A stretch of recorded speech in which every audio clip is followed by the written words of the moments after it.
wait. And baby, I'm TFC till I die.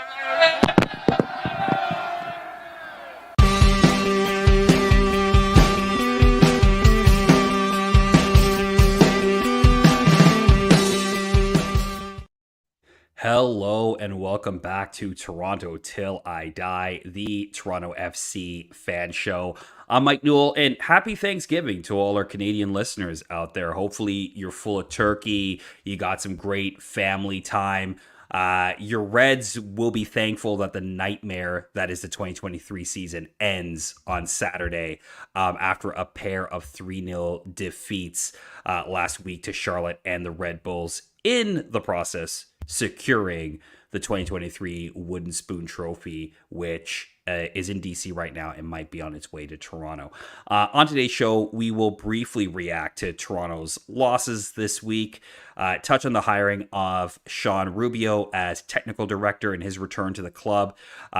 We might give a few things that we're thankful for during this TFC season. I know it's negative vibes right now, but we've got to be thankful for something. And of course, we will get to the burning question presented by Nextdoor. Lots to dig into. No Jeffrey P. Nesker this week, but Michael Singh returns, and off the bench and back on your screens, friend of the show, Rachel Doerrie. Welcome back. Chilled out on the sectional, just vibes galore. I love it. Welcome back, Rach. Thank you for having me. Yeah, I haven't made an appearance in a while, and honestly, it's probably for the best given where the club sits right now in the standings. I might have gray hair if I was on here too often. Well, don't worry. The whiskers are in the beard right now, just, constantly talking about TFC management. Michael Singh, welcome back. West Coast chilling last week. How was the trip? And how was your Thanksgiving long weekend? I think I want to move to the West Coast, man. You get a taste. You get a taste of the West Coast life out there. I'm like, oh my God. It was a nice escape. Happy to be back, though. Happy back on the show. Thanksgiving, my highlight of my Thanksgiving weekend, of course, aside from spending time with friends, family, eating a lot of turkey, was Saturday night. So I worked MLS, and I was in Wayne Rooney's last press conference as DC United manager, where he abruptly, a lot of people were expecting it, but kind of abruptly announced that would be his last game in charge of DC United, and that he was going to go back to England and see what other opportunities await him. It sounds like it's going to be, I think, Birmingham City was the latest rumor that we all saw. So just personally, I think for you too, Mike, as a Manchester United fan, he was a guy that, he grew up. I don't even know if you say grew up, but just like recently been watching for a long time. And to be in that press conferences was just a personal cool moment for me. That's what I'll remember about this Thanksgiving weekend. Nice. Awesome. Rach, any special vibes during the Thanksgiving long weekend for you?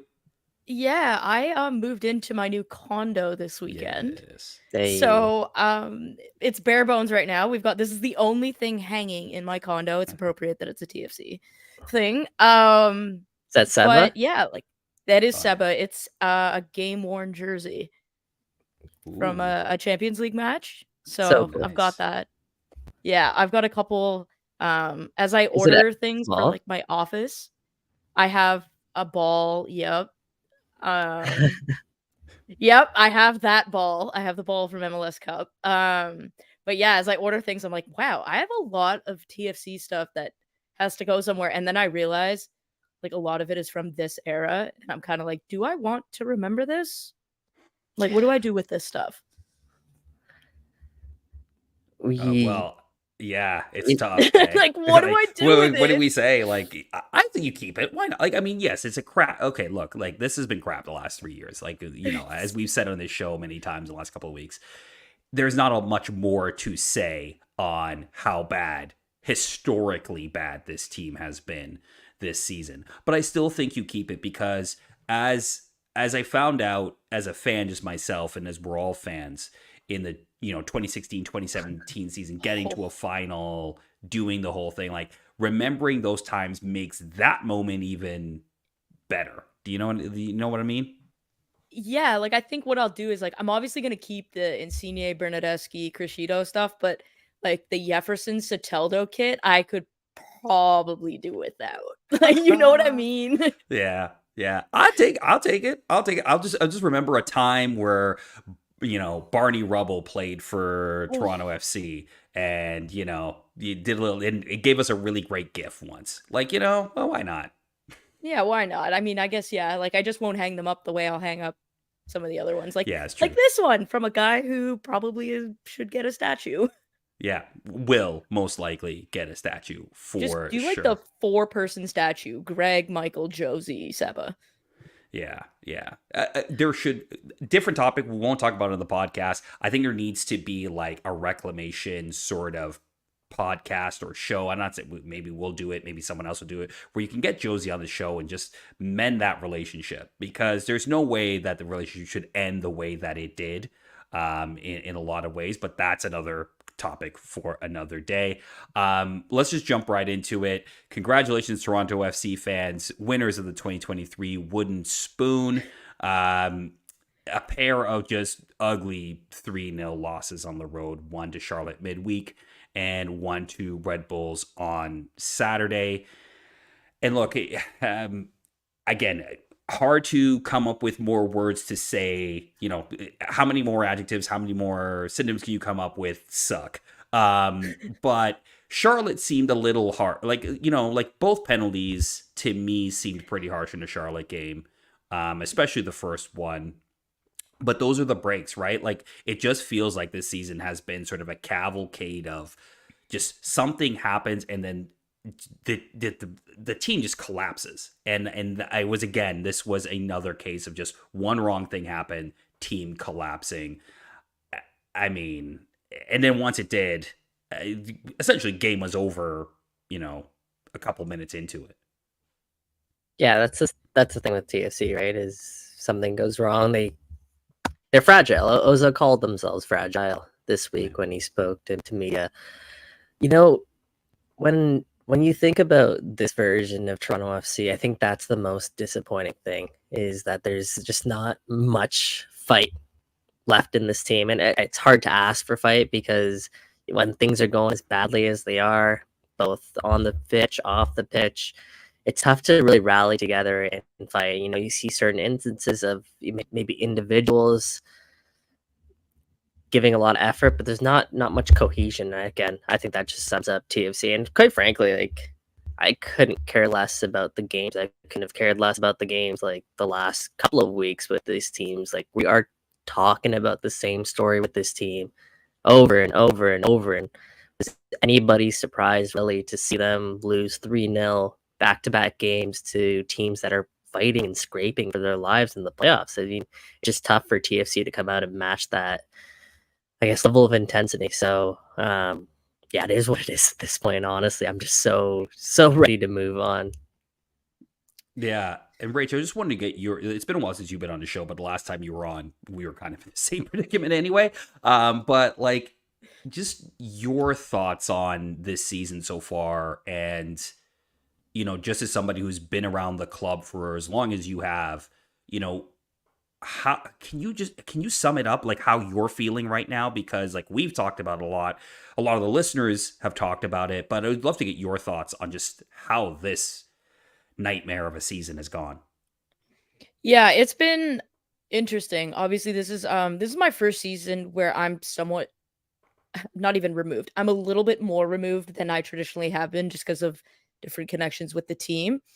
But generally speaking, the feeling of apathy that surrounds this team, like the three of us, I think if you combine the three of us, we've probably missed less than 10 matches combined over the past 5 or 6 years. We've been at all of them, whether we're together, whatever the case may be. This year, I have not been to a match at BMO Field since May. And that's an entire season basically. And how I feel about this is, why am I going to put my effort in, or my emotional sort of bandwidth into this team, when it's clear that half the guys that are on the pitch on any given night aren't even doing that. You have guys like Osorio, Michael Bradley, Richie Larea when he was here, who would quite literally bleed for the team. Like they were the mental fortitude guys. But when you don't have enough of those guys, you have what happens this season, and specifically, I think the last couple games where it's like that early penalty was really harsh. They get scored on, they just collapse. There is no fortitude there. There's no fight that used to exist. Before, TFC would go down 1-0 a couple years ago, and we'd be like, yeah, whatever, they'll win 2-1. But right now, it's like they go down 1-0. I could get up and go do something else. They're not winning. And that's, for a team that spends as much as it does and prides itself on winning, that's probably been the hardest to swallow, is like, where is the pride for the Shield?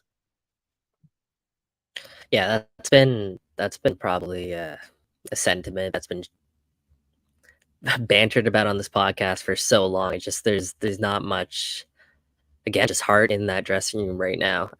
What I'm curious about, I'm curious to get both of your thoughts on this, is John Herdman, right? Announced that he'd be the next head coach at Toronto FC, I believe at the end of August, maybe early September it was.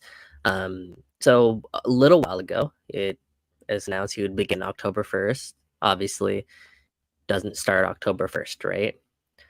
What's the point, I guess, of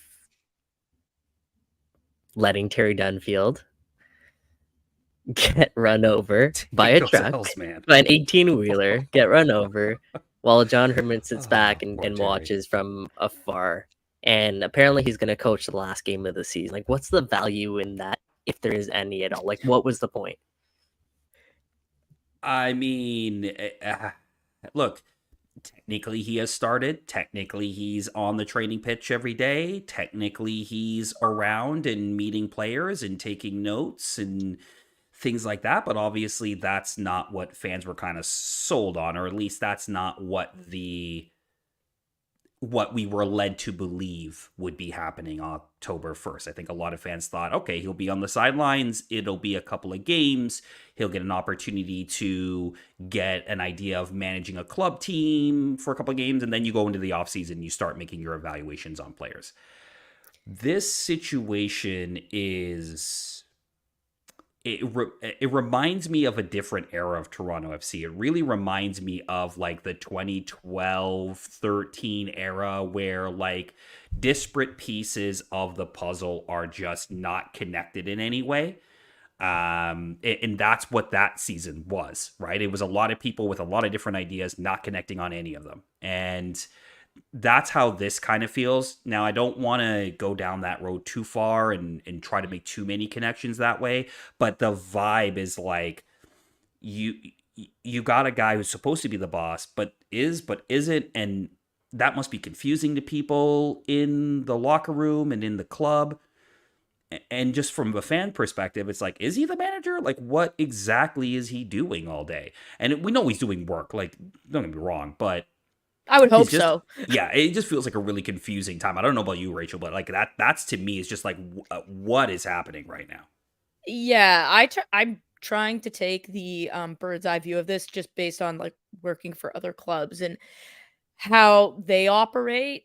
And I've got to say, it feels like the fans have asked TFC to solve for pie, basically solve the issue, solve for pie. And instead of solving for pie, they baked an apple pie. Like, just a completely wrong pie. You know what I mean? Like, it's just John Herdman. A couple of things. Like, I think John Herdman is kind of in the situation Greg Vanney was in when he took over all those years ago, which was, this club is in need of a major culture adjustment. Significant culture adjustment. And TFC wasn't going to be successful. I remember Greg said it many times. TFC wasn't going to be successful until that culture shift had occurred. And then everything was going to be built on top of that.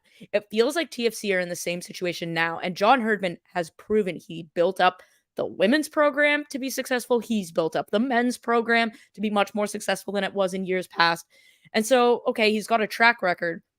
But at the same time, I have some concerns that you announce a manager, he doesn't take over until October 1st, but then you've got like halfway through September, John Conway is leaving. So, okay, where's our goalkeeper coach? You've got some coaches being announced, but when are they coming? Are they coming now? Or are they coming with Herdman? There is zero clarity on who's doing what and when. So nobody knows who to ask for anything. I know a few players who have been around the club have said that it's super confusing to know kind of who's in charge of what. And I really, really don't like that they hung Terry Dunfield, who's been a really good soldier for this club, top to bottom, academy, all the way up, out to dry. I think he deserves better than that. I also, frankly, even though he's still on the team and is part of this, I think Michael Bradley deserves a lot better than whatever the heck is around him. Because it's really clear that he's out there fighting for the shield and other guys simply aren't. And it feels like a little bit directionless. Even though John's in here, he's not managing. Sometimes he's at training and sometimes he's not. Like, I get it if you're doing evaluations, but what is the purpose of having John on the sideline for the last game of the year? What is he going to glean from that game from the sideline that A, he already hasn't by being observant, or B, that's going to be enough of a sample size for him to understand whether moves need to be made? Like, if you don't know that there's attitude problems in the locker room by now, I have a bridge to sell you. Like, I don't know what to say. But if you think you're going to go on the sideline and all of a sudden change your opinion on guys like Insigne, Bernadeschi, Marshall, Ruddy, whoever else you want to change your opinion on, if you're using one game to change your opinion, then I've got some process questions as well. So I feel like I just have questions all the way around about how this was done. And I'm not really happy about any of it. Yeah, like, for me, like, I don't think he wants to be affiliated whatsoever with this version of Toronto FC, right? He doesn't want his reputation being tainted by, like, even the start of it, just not tainted by this version of Toronto FC. And for me, like, what's the point then of even getting on the touchline for the last game of the season? It seems like, okay, maybe it's to feel out what it's like to be a club manager for one game, but are you really going to get a true sense of that managing the last game of a season in a game that means nothing? You've already secured last place with a team of players that likely more than half of the roster probably won't even be here next season. Like, I just don't see, I guess, the value in that whatsoever. It does seem like things. Does it seem a little bit like superficial? Kind of like this is TFC's plan to like introduce John to the supporters groups. And it's like anybody who is a TFC supporter doesn't need an introduction to John Herdman. Like, we all know who he is. Yeah. You know what it feels like to me? It almost feels like John is in a position where it's like, you need me more than I need you. You know what I mean? Like, it feels like he's just like, I'll just kind of just float and I'll do what I want, because in the end of the day, you need me to manage this club more than I need to manage Toronto FC, right? Like, and that's probably true to a certain extent right now. Like, I'm sure there's a lot of coaches that will come out and take this job and want it, but clearly they had their eyes on John Herdman almost from the jump. So he's very much in a position where he gets to kind of call it almost like an Eric Ten Hag situation at Manchester United, where they're like, he's like, wait, you need me. I actually don't need you. And that's kind of how I'm seeing it right now. Yeah, and I feel like that's a great point. Like, Eric Ten Hag, I'm seeing a lot of people on Twitter very similarly yelling about Manchester United.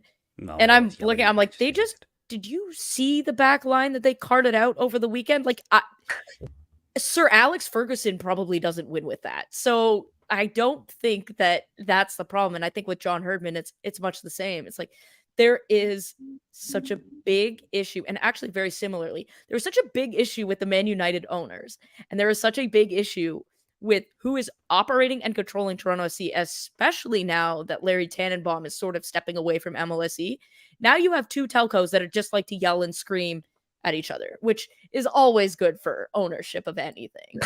But you've got like, yeah, exactly. It's always good. But you look at this and you go, the disarray that's surrounded Toronto FC and just the disorganization, whether it's like Bill Manning or the Italians coming in and the entourage that was associated with that, and other players maybe, like, I mean, that Athletic article that detailed not even half of what was going on. Like some of the stuff that was left out, I was like, wow, that didn't make it in there kind of thing. I look at that and I'm like, John Herdman has to focus on cleaning up off the field in the same way Eric Ten Hag does before he can even get to what's on the field.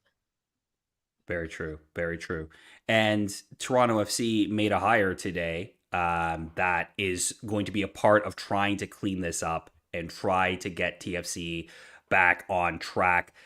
Sean Rubio has been hired as technical director of Toronto FC. He's a name that some of us are familiar with. He used to work for the club from 2016 to 2020, and then he left to start up Austin and build their roster out with success, right? This was a team that won the West last year. Now it's taken a bit of a step back this year, but you guys, Rachel, obviously, Sean, Mike, I think you may have had run-ins with him from a press perspective. Like, what do you think Sean brings to Toronto FC, and how important is it to get this piece in as soon as they have? All right, I will start, I guess. I think the world of Sean. I'm actually surprised that he's moving from Austin back to Toronto as opposed to Austin to Europe. I think he's that good that maybe he can't be the technical director of like a big club there, but he certainly is on par with some teams in the Premiership or the Championship or the second Bundesliga. Like, he really is a forward-thinking individual. And I remember when I was with Toronto FC, seeing him and Devin Puller work together, and Devin now heads up the performance lab for all of MLSE, so Leafs, Raptors, TFC. Yeah. Like, that's how good Devin is at his job. He actually might be the only person to get a promotion from that club. I look at this and I go, he's going to be able to work in conjunction with Devin because Devin now oversees all of it. And Sean is really knowledgeable on things like the roster rules, he has different relationships, be it South America, in North America, Europe, for scouting. So it's not going to be as myopic. And if you remember years past, TFC would, like, Nicholas Hassler was one of Sean's finds. And I think we can all agree he played a pretty big part in TFC winning. And so finding guys like that and doing the due diligence in different leagues around the world, as opposed to being very myopic on certain things, I think is really positive. And that's probably the most important thing for me is in this day and age, you cannot have a technical director also be your manager. It does not work. In the same way that, like, in baseball, the guy making the trades can't be the guy who's managing the bench and pulling the pitcher on a game-to-game basis. Like, that, I am literally gonna get killed by Mike. The look he just gave me. Yep.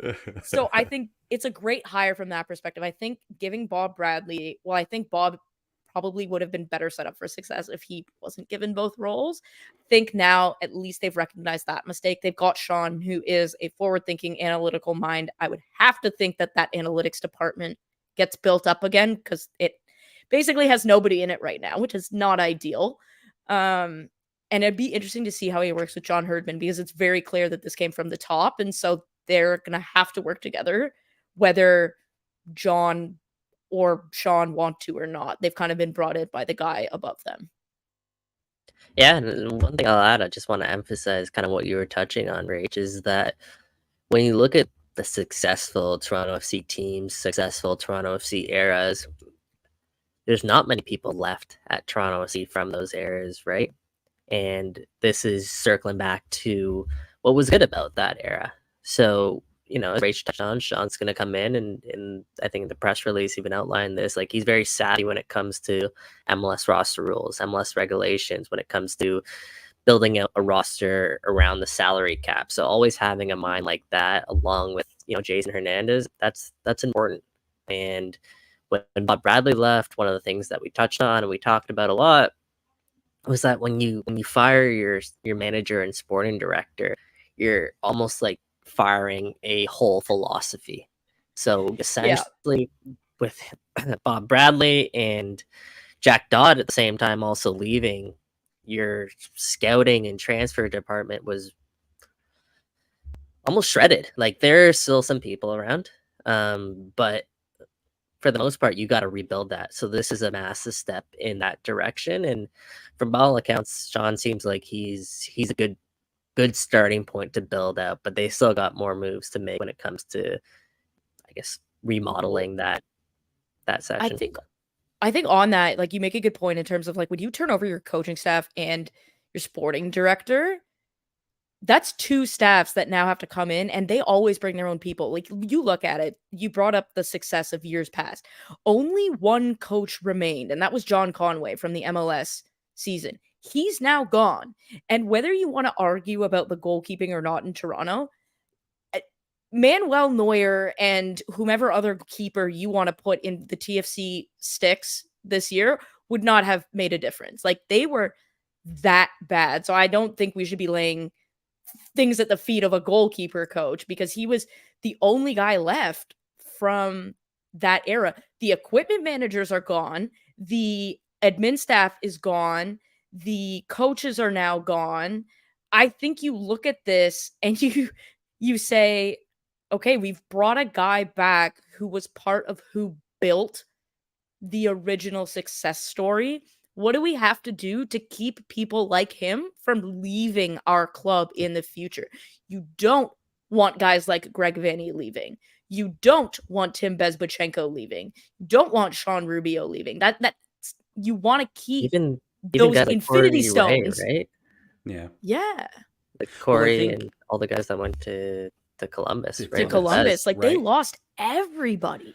It's a nature of a MLS, right? Like, a lot of staffs end up being gutted after winning MLS Cups, because just clubs are going to be like, I want that success, right? Columbus clearly identified that. Now, of course, Tim Bezbachenko is a Columbus guy through and through, so that makes sense. But even Jack Dodd being the last kind of guy in the room almost, and being like, hey, peace out, I'm heading to Portland, right? Like, that is, it will be interesting to see how you build that culture, because we talk about culture a lot, and we're talking about the team, and we're talking about the guys in the locker room, but almost as importantly, if not more important, the culture in the office in terms of building the team that gets to the locker room has to be solid. And you know what's funny, Mike? Someone just put this in the chat, and it made me laugh. Ironically, everyone from that successful era has left, except the only thing that probably held that team back, which was the medical staff. Somehow that hasn't been changed. Even though, like, I think if we're changing any department, that's probably the first one that needs to be changed, because I don't know what the heck is going on there. But TFC have to have the most injuries in the league, like, over the last 5 years. Maybe that's why it hasn't been gutted, because everyone knows, okay, TFC had a bunch of great stuff, except that. Yeah. I mean, like, I think that it's going to be an interesting time now with Sean, and because obviously, like you said, right, like, he's been brought in by above, and Sean, as a technical director, didn't get to pick the manager, right? Truth, probably Jason Hernandez didn't have a lot to do with picking the manager, right? This was a Bill decision with the board, right? And look, there's nothing to suggest that John Herdman wouldn't work with Sean, like that. But you do make a good point, right? Like, this idea that there's going to be these disparate pieces coming that were hired, by different people or brought in at different situations, now have to come together to rebuild this thing. And it's based on the people that are in the room, it should be successful, and you should see some success from that, just knowing the people that are in the room.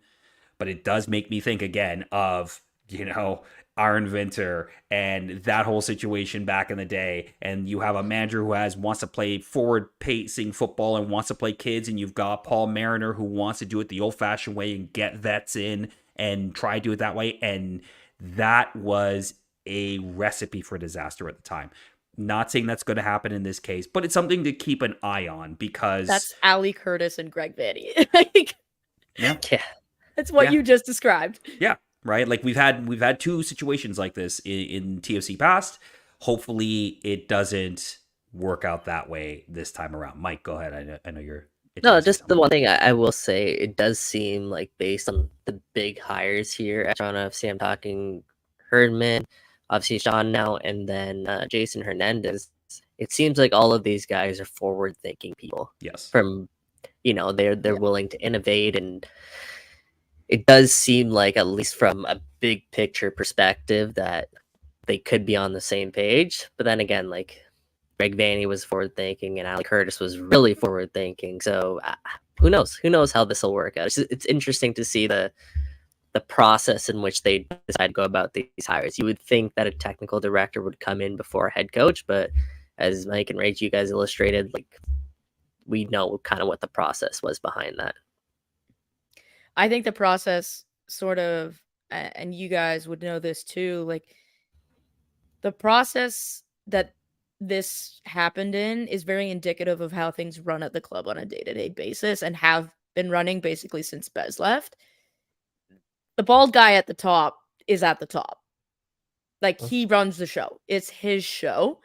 And I think now he's bringing back people, at least in Sean's case. Even Jason Hernandez was part of those great TFC years as a player, so he knows what it's like. Justin Morrow was at the club for a bit, and I mean, I think losing him is big. He's fantastic in the academy. I think you look at the process, and it's pretty indicative of how that club is run, and maybe this is a sign that Bill will be stepping back from the day-to-day sort of decision-making and is going to leave it with Sean, because I would have to think that there's got to be some level of control that enticed Sean to come back. Yeah, because like with Ali Curtis, at least, Bill, I guess, step back a little bit further. Even with Ez, step back a little bit further. I think he still has a big impact when it comes to DPs, and I think he always will. As the club president, he's going to get the final say on most decisions. But I think you're right. I think rebuilding this whole sporting side of Toronto FC, and the amount of bodies that are now coming into the mix, the amount of people that should have important voices based on the roles, it does signify that Manning will be taking a little bit of a step back. Just one last big picture question for you guys. Yeah. Bill Manning's relationship with the fan base, it is completely severed right now. Like, I'm not sure. This might be a bold take. I'm not sure there's ever been a relationship with a club president and the TFC fan base that has been worse. Mike, you could probably speak better to that. There's been some, I'm sure, some pretty bad relationships, but this one seems like it's gone pretty sour. Now, do you think there's a way, any way, that relationship can be salvaged? If TFC go out and all of a sudden they become a winning team next season, do you think people look at Manning a little bit differently, or do you think that ship has just completely sailed? That's a great question. I think that if this team starts winning, I think you can repair it to a certain extent. I think a lot of this, again, kind of like how the golden era of Toronto FC is looked at as Bez, really, right? Like, it's looked at as Bez's work. Like, he's the mad genius that cooked this all together and brought it to Toronto FC and brought a cup. I think it will be looked at that way if Sean Rubio's in charge and Jason Hernandez is the GM. They will probably be the two that's looked at from that perspective. More than, say, Tim Leiweke was, because, like, in the end of the day, look, Tim Leiweke built the road, right? Like, whether you like, he got Michael Bradley. Well, right, exactly, right. He built that was the road. Him, yeah. He built the road that got you there, right? And then he put the cars in the right spot to get them through to the end line. He didn't see the end, but he was there. He built it. I think Bill can repair it a bit. I think the biggest thing, and this is just my opinion, I'm not saying this for all fans, obviously, because some fans you can't. But I think the accountability is going to be the biggest thing. Like, can you be accountable for the decisions that you made? Look, everybody makes decisions based on the information they have at the time, right? The best information that they have in that moment. And a lot of them have been wrong in the last couple of years. And if he could be accountable to those things and be like, hey, look, we made the decision. Here's why it didn't work because of this reason. Then to me, that will build a little bit of trust back, right?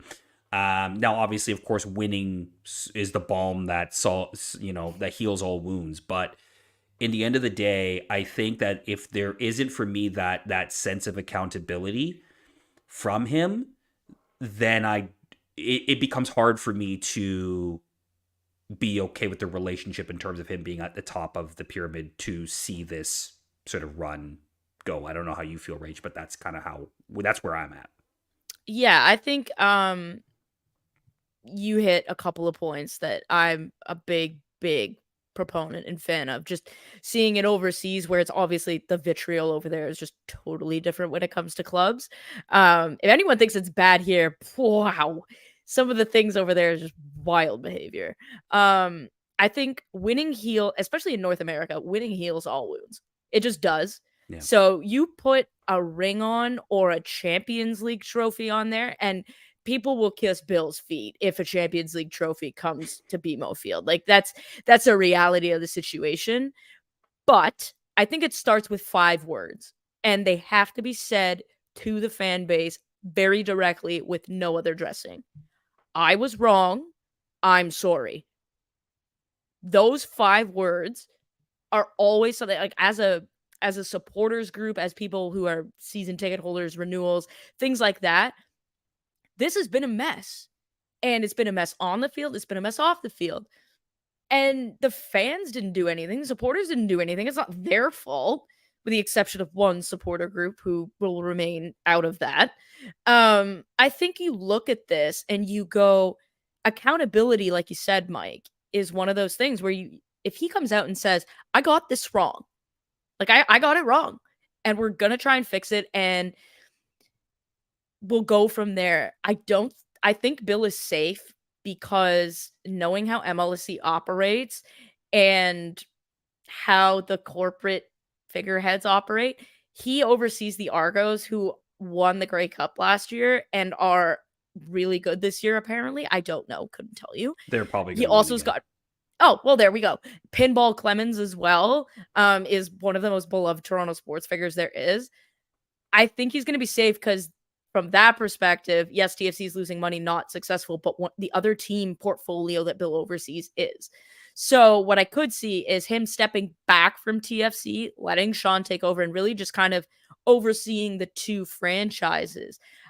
I think if the team starts to win, once that happens, the relationship could be mended because trophies heal everything. Like, if Federico Bernardeschi stays or Lorenzo Insigne happens to stay and they win MLS Cup here, they'll be forgiven for this season. They'll be forgiven. Will they be beloved the way Michael, Josie, and Seba are? Absolutely not. But they'll be forgiven, and people will be like, okay, bygones are bygones. But from a Bill perspective, to repair that relationship, it has to start with accountability, and then it's got to go from there to stepping back. Then we have some success as a club, and I think from there you build from there. But until there's accountability, you've got nothing. Yeah, to be fair, there has been a little bit, particularly when we spoke to Bill Manning last. He did say, I take responsibility, and he said all the right things, like we weren't good enough, we didn't do this right, whatever it was. So what has been, to an extent, for fans, that's just not good enough. Like, when you talk about accountability, the only thing fans want is for you to step down from your position, and that's the only way that they'll be able to move forward. The thing that, like, the way I'm looking at this is like, man, like, they're not winning next season. They're not. I don't think they're going to be close. I'll be shocked if they're close to being in contention next season. Like, how long of a leash does Manning really get here?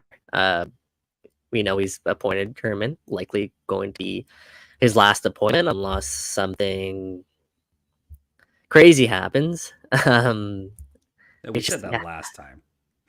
I just don't see, because of his relationship with Larry, I don't see that, like, I don't see him going anywhere, because the Argos, I don't know if a lot of people know this, but the Argos were saved by Larry Tannenbaum. Like, the CFL basically told Tannenbaum that if he didn't buy them in 2015, that basically they were going to fold, and it was probably going to mean that the CFL was going to be in really, really deep trouble. So Larry Tannenbaum almost single-handedly saved the CFL. And the Argos are the team he loves. I don't know why I never asked, but he loves the Argos, like absolutely loves them. And Bill has been killing it with the Argos. So I think regardless of what TFC fans think, Larry is always going to have a soft spot for Bill Manning. And what the key differentiator here is the Argos, while they're under the MLSE umbrella, are not owned by Rogers. They are only owned by Bell and Larry Tannenbaum. So it's a little bit of a different partnership. And Ed Rogers specifically doesn't, or any of the Rogers board members don't get a say in what happens with the Argos. And I think that's why you'll see Bill stay at least with the Argos. But at that point, they're paying him for 2 roles. He's probably not going anywhere at TFC. Maybe he gets moved into a different spot, though, where he has less control. Like maybe he's president emeritus or something like that. I don't know. Yeah. Well, it will be interesting to see as Sean takes in and as he starts to embed himself back into the club. What does that look like? What kind of moves is he going to make with Jason Hernandez? I feel like they're already cooking up some stuff. I'm sure this conversation was not a recent or a short one. This has been in the works maybe for a bit in terms of bringing him back. So a positive, I think everybody feels that is at least a positive move right now. I'm going to skip over our what are we thankful for this TFC season. I think it's safe to say, based on knowing the two of you and myself, you're thankful that this season is over. For TFC. I think everybody's thankful for that. Actually, I have one more Bill Manning thing. There's one thing he can do. Yeah. That guy. One game, not playing, like not a contract, but bring him out at like the beginning of a match and let the fans show their appreciation. I'm not saying you should sign him to a contract. Please do not do that. It's a bad idea. He's like 40 years old. Don't do that. That would be terrible. Announce as a club you are honoring Seba and what he has done for the club, and show the fans that you are mending the fences between Seba and Josie and TFC. Right now, Michael is fine. Mend the fences with Greg, mend them with Seba, and mend them with Josie. I don't know if Michael's fine. I don't know if Michael's fine. I actually don't know if he's fine because he hasn't talked to media since he sort of gave a sort of glancing definitely not. John Molinaro. I don't think he's fine. To plead the fifth on that one. Fair enough. Fair enough. That should probably give you an answer. I'm going to plead the fifth. But the one with Seba, the one with Josie, and the one with Greg are very obviously just a disaster. Absolutely. So you destroy those, let's call them 4 relationships if you include Michael in there. Yeah, it's like if Bill says my only job now is repairing those relationships, I think as supporters, we can go, okay. That's the thing, right? TFC suck at giving club legends their due, right? They suck at choosing the right time to send off a club legend or doing it in just any sort of proper fashion. It seems like all of those relationships just end up being tainted by the end, which is a terrible pattern you want to be affiliated with. Yeah, exactly. And you have to go back and rebuild them. And, it's kind of the reason D-Rose back, right? It's because they had to go and rebuild that relationship with him to get him back, right? Like, yeah. It's an interesting situation. Like, Annie Hart and I do the TFC Legends in the South End. Like, everybody's like, you got to make one for Seba. Of course I want to make one for Seba. I like, as soon as he retires, we're making one for him. But at the same time, that day he's getting one. That day we are going to paint it that day. It's already probably sketched out and ready to go. It's just, you got to retire. But at the same time, like, also, if the relationship with the club is between him and the club is crap, like, we'll have to just do it ourselves. Like, that's kind of why we started TFC Legends in the first place, was because the club wasn't doing anything, right? Like, from that perspective. Insane. Look at, you want to be, and Bill talks about this, you want to be a big club, right? You want to be world known and all this other nonsense. Do you think this kind of honoring for these types of players would fly at United, Chelsea, Liverpool, Bayern, Real Madrid? Like, they give players flowers if they played 2 games for the club. We don't give players anything, and they've won 11 trophies. It's like, what is going on? Maybe let's send Bill to Europe and have him learn that part of managing a club.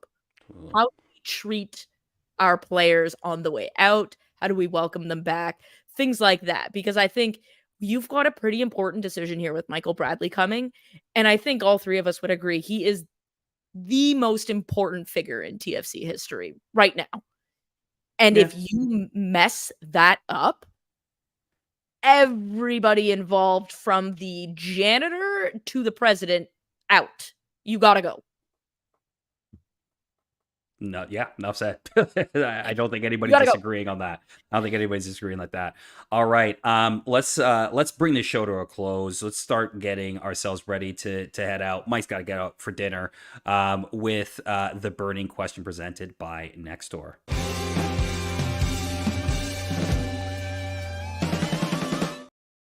The burning question presented by Nextdoor. Nextdoor is the official community app of Toronto FC. It's also where you connect with the people and local businesses in your neighborhood. Download Nextdoor to find the soccer fans in your neighborhood, like on the Toronto FC fan community. We've been posting there, interacting with people, running contests. So if you have an opportunity, please join. You can download Nextdoor at the App Store or on nextdoor.ca. This week, we asked you, put you in the role of Jason Hernandez or Sean Rubio now that he's hired. We asked 3 questions. Which players are you keeping for 2024? Which players are getting the can? And what is your first mandate to John Herdman as head coach of Toronto FC? Interesting answers from fire the lot and burn it all down.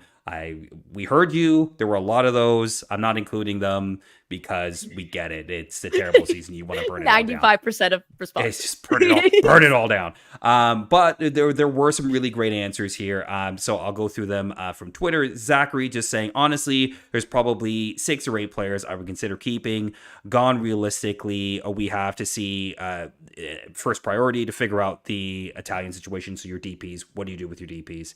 But in his mind, to keep Osorio, but if he wants to move on, let him go. DeAndre Kerr, Coelho, Marshall Ruddy, Franklin, Johnston, Mailula, and Gavin. So, keep the young kids, boot everyone else, essentially, is sort of his thought in Keepo. So, interesting, he did not put Michael Bradley on that list. A lot of people think he's retiring. I could actually see him staying another year, but it depends on the relationship, which we have already talked about.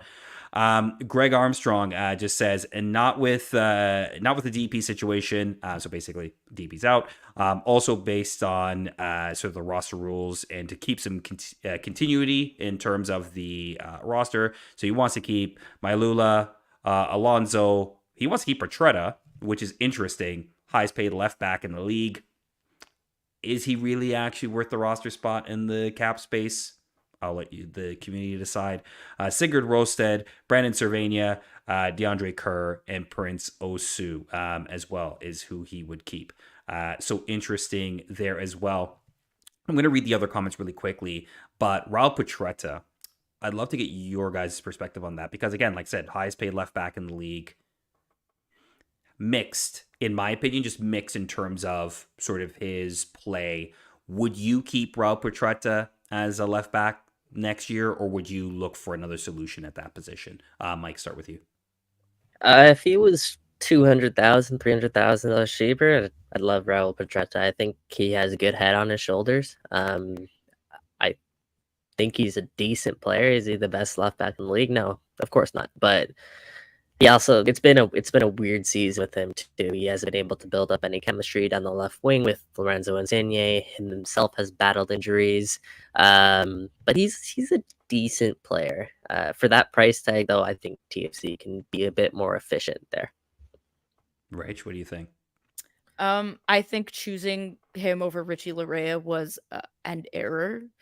But I agree with Michael. I think that if you can get him, if you could either buy down his contract or find some way to have him $200,000 or $300,000 cheaper than he currently is, I would keep him. I think he's somebody that, like you said, has a good head on his shoulders, has had success in his career, so he understands what it takes to be a professional.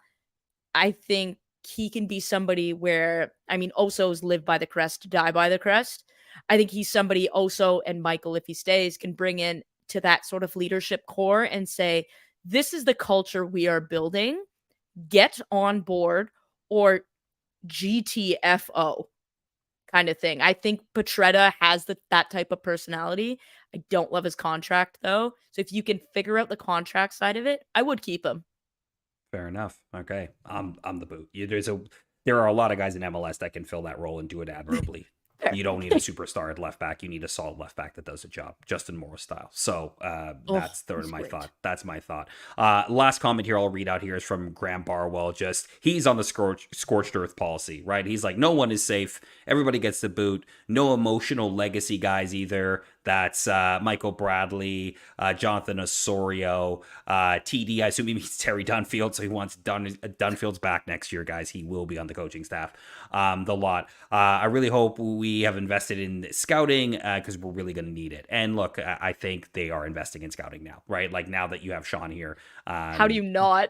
Yeah, you're going to have to build that out, right? Because that's definitely going to be part of his overall portfolio here at Toronto FC. Season ends Saturday, guys. It's over. God, a couple of it's Saturdays, over right? on Saturday. International Thank break. God. Sorry. International break. So we got. Yeah, that's right. Sorry, next Saturday. My apologies. That's right. Decision international day. Break.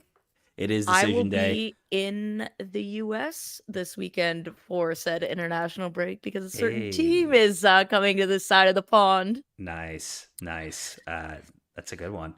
Yeah. Do you have to, Mike? Do you have to work the international break? Are you doing anything for like Canada Soccer or anything? For MLS.